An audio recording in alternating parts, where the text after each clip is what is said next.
In today's dynamic business world, technical skills are just one piece of the puzzle when it comes to leadership. To truly excel, leaders need a well-developed emotional intelligence to complement their intellectual intelligence.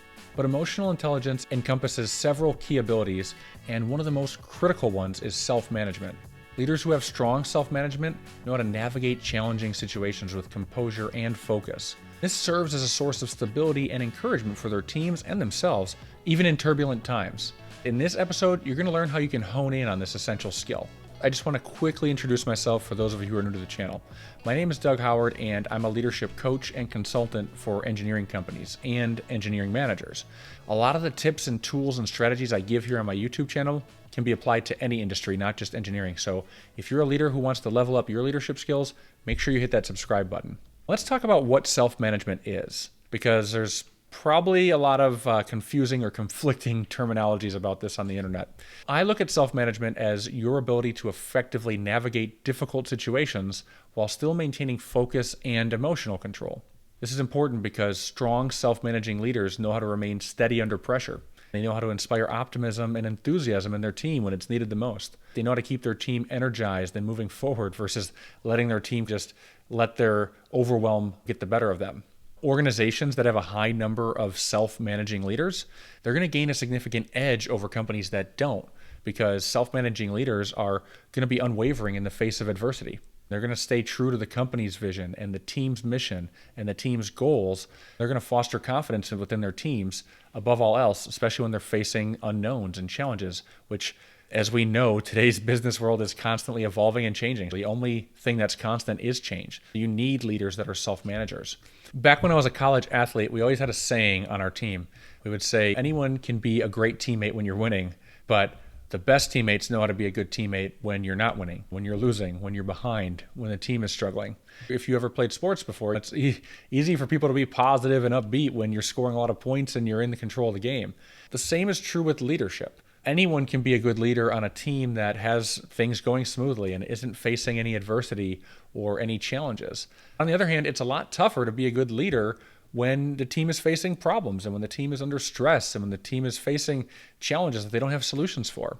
That's when self-management becomes truly invaluable. That's when the going gets tough, because a leader who knows how to intentionally stay calm and positive when faced with demanding client needs or stakeholders pulling them in a million different directions or internal conflicts on the team, a leader that knows how to stay calm in that type of environment is going to be far more valuable than someone who thrives only in favorable conditions. Self-management is built on 5 key pillars: transparency, emotional self-control, optimism, complexity, and adaptability. Mastering all 5 of these pillars is crucial for creating a high-performing work environment. Let's start by taking a look at transparency. Transparent leaders share valuable information with their teams in a timely and truthful manner.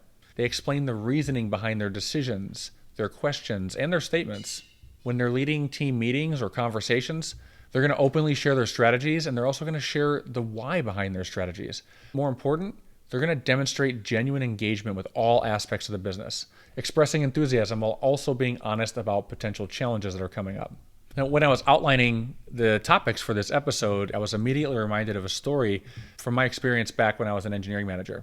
About 80% of our overall sales came from one client, and that entire account was managed by one salesman. So naturally, we were all pretty concerned when one day out of the blue, that salesman gave us 2 weeks notice. Of course, when people heard this, they were all worried. What does this mean for our company? Are we going to lose sales? Is that salesman going to take this account with him? Are we going to be able to maintain this? Who's going to manage this account now?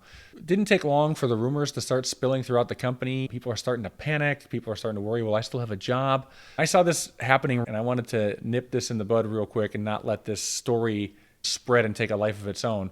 So I held a team meeting, and I just told everyone with transparency what I knew and what I didn't know about the situation. I told him that, yes, the salesman is leaving. That's true. He did give us 2 weeks notice. I told him what the executive team and I were doing to manage that account in the interim. Who were we going to put on that account to manage it in the interim? I explained all the strategies that we were working on to keep that client happy. I also explained what I didn't know. I explained that I didn't know where the salesman was going to work next. I didn't know what our clients' expectations were in this transaction, but I was just very honest and open about what I knew and what I didn't know. I didn't have all the answers. I didn't work in sales. I was getting this information piecewise too, but I was pulled into some executive meetings at the top to figure out how we could create a plan to keep this client happy and make sure that we can maintain the account. So I shared the details of what we were doing at the executive level with my team, and I also explained to the team that they could play a part in keeping this client happy. I explained it's really important how we got to make sure that this customer is taken care of. We want to be early on their deadlines. We don't want to just meet their deadlines. We want to be early. We want to figure out how we can get things done faster. We want to figure out what are some other ways we can make this client happy with our designs. I really switched it from thinking about how do we survive versus how do we go above and beyond for this client. And I showed the team how they could have an impact on making this client happy. But it all started by being transparent. A lot of managers and companies, they don't want to show weakness. They don't want to act like they don't know what's going on. They don't want to act like they don't have the answers. They don't want to act like they don't have control over things. Instead, I just had a team meeting and I said, here's what I know, here's what I don't know. And it's on us to stay together and not let rumors take over. Let's just focus on keeping this customer happy. Anyone who's working on those projects right now, just keep that in mind. If you're working on a project for this customer, focus on going above and beyond, making this project move a little bit faster or finding ways to make the design better. People left that meeting literally thanking me for the transparency. They literally told me, I've worked in a lot of companies like this and I've never had this type of transparency in situations like this. This really resonated a lot with my team. The process for me as a leader made me feel more comfortable with being transparent like that and me being vulnerable. It was actually like a stepping stone for me to be more comfortable with being more honest and vulnerable in these situations. It helped me grow as a leader. Here's an actionable tip for you with transparency. I recommend holding regular team meetings where you not only share information, but you also actively solicit questions and feedback from your team. You want to encourage an open dialogue and be upfront about any uncertainties or challenges the team may be facing. Don't hide from these things. Acknowledge what you know and what you don't know, and keep that dialogue going, because when you don't have people talking about these things openly, these stories tend to take a life of their own. You can't really compete with Rumorville because you don't know what's going on. But by keeping an environment where everyone's comfortable with talking about these things openly, then you don't have to worry about gossip and rumors and things like that. The second pillar is maintaining emotional composure or maintaining emotional control. Emotionally self-controlled leaders remain in command of their emotions, even in high-pressure situations. They're able to maintain focus and confidence even when they're feeling anxious, even when they're feeling uncertain, even when they're facing unknowns. They know how to control impulses, and they know how to effectively manage their anger. They know how to express it appropriately only when necessary. If you want to improve on your ability to control your emotions, I recommend practicing mindfulness techniques like meditation or deep breathing exercises to improve your emotional self-awareness and your emotional self-regulation. By regularly reflecting on your emotional responses in challenging situations, it's going to help you identify areas for improvement. Another tip for this would be journaling a lot. I recommend journaling at the end of each day, whether it's your work day or at the end of your day before you go to bed, and asking yourself, when did I lose emotional control today? What was something that triggered me to have a reaction that stopped me from being intentional about how I was presenting myself? And then really dissecting that. What was that emotional trigger? Why did that set you off? Was it that person? Was it the topic?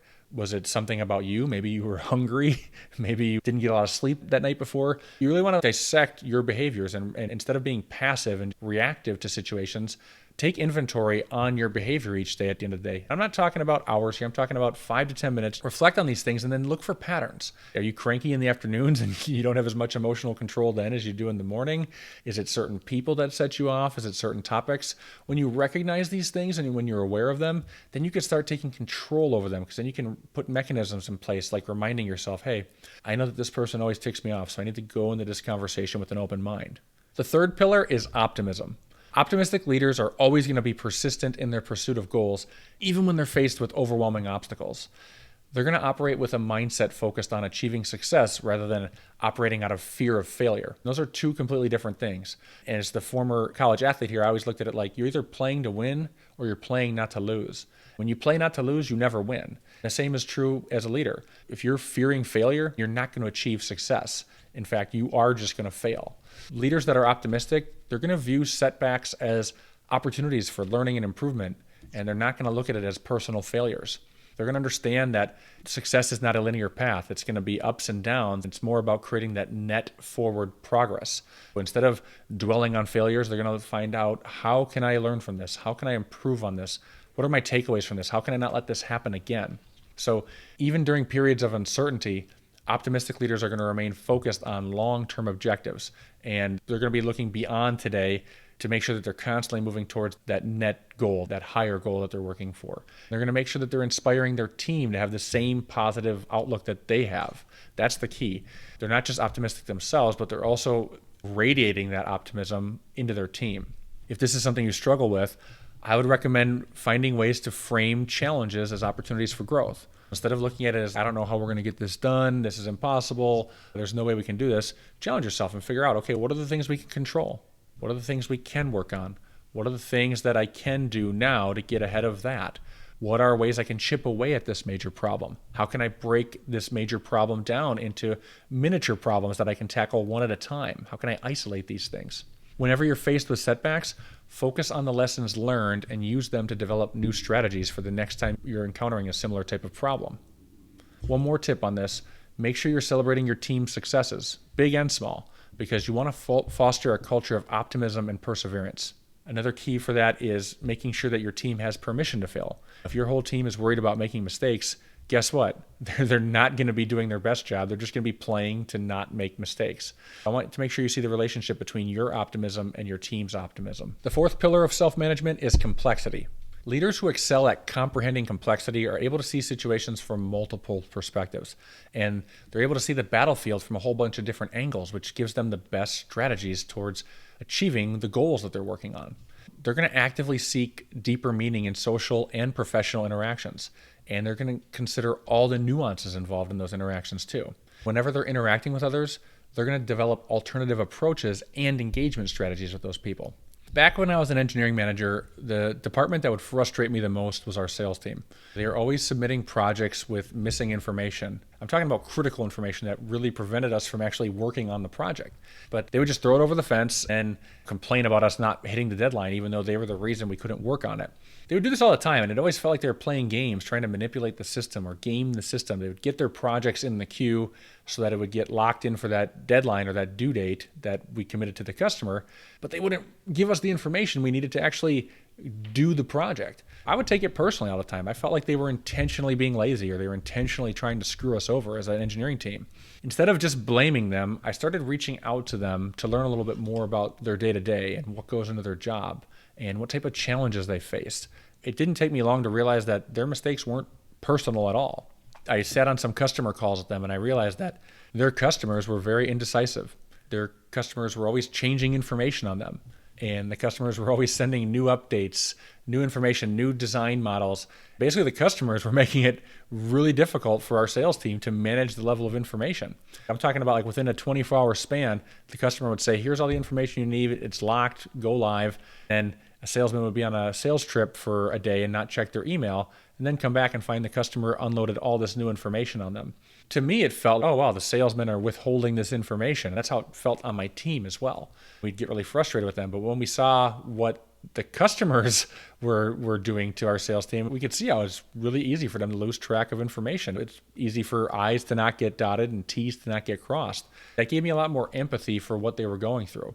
When I learned about these challenges, instead of me just throwing it back over the fence at them whenever they had missing information, I started working together with the manager on the sales team to figure out how could we revise our approval processes so that we could create more stage gates for the customer that prevented them from making changes once we got past certain design points. There was a certain stage where it didn't matter if the customer made a lot of changes on us, but once we got into a further level of detail in our design, then it was very costly for us because we didn't budget intensive revision rounds in the detailing process. By working together with sales and by understanding their perspective, we were actually able to figure out a solution that actually solved the problem versus just pointing fingers and getting frustrated with each other. That wouldn't have gotten that far if I didn't take the step at understanding their perspective. A tip for you on this as a leader is you want to learn how to encourage healthy debates within your team. Now, in the story I just gave you, it was about me and the sales team.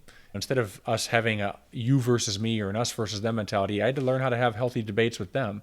A lot of times the conflicts that you're going to be dealing with a leader are within your team. So you want to learn how you can encourage healthy debate within your team. Ask for different viewpoints on a situation. Challenge your own views. Don't just judge the situation. Go with an open, curious mind and actively listen to opposing perspectives on the topic at hand. This is going to help you develop a more comprehensive understanding of complex issues instead of just solving problems the way you've always solved them before. The fifth and final pillar of self-management is adaptability. Adaptable leaders are going to be flexible and they're going to be able to readily adjust to changing circumstances. This is important because adaptable leaders are going to be able to analyze situations from various angles. They're going to be able to swiftly modify their responses and their reactions accordingly. So when they're faced with competing demands, they're going to be able to effortlessly shift priorities, even in the midst of rapid change. If you struggle with adaptability, a quick tip for you on this is you should develop a contingency plan for potential disruptions and challenges that you anticipate. At the beginning of a project or some long-term thing that you're trying to implement, like a software rollout or something like that, take a step back up front and just think about what are the potential disruptions that I anticipate, and then figure out, at least at a high level, what are some contingency plans for that. What if someone gets sick? Is there a way we can outsource this work to keep the project moving? What's a backup plan to keep this thing moving if this thing gets stuck? Ask yourself these what if scenarios. You don't have to invest in those contingency plans, but at least have an idea at a high level of what would you do if some of these realistic problems or disruptions came up. That way you're not caught off guard when they do happen. This is going to help you be pre-adaptive. From there, let's just say it's a project that we're talking about. You're going to want to schedule regular check-ins with the team to assess progress and adapt your approach as needed. You don't want to be afraid of revisiting goals and priorities when circumstances change. This is a common mistake that leaders make. We set the initial plan out there and we get locked to that plan and we don't really consider how to adapt that plan along the way. So this whole idea of just constantly keeping your finger on the pulse of what's going on and not being afraid to revisit those goals and change those priorities as circumstances change. Mastering self-management takes time and practice, but the rewards are undeniable. By developing these skills, you'll become a leader who inspires confidence, navigates challenges with grace, and fosters a thriving work environment. Remember, the best leaders are always learning and growing. If you want to learn more ways to boost your self-management skills, check out my episode called 3 Ways to Improve Your Patience and Focus.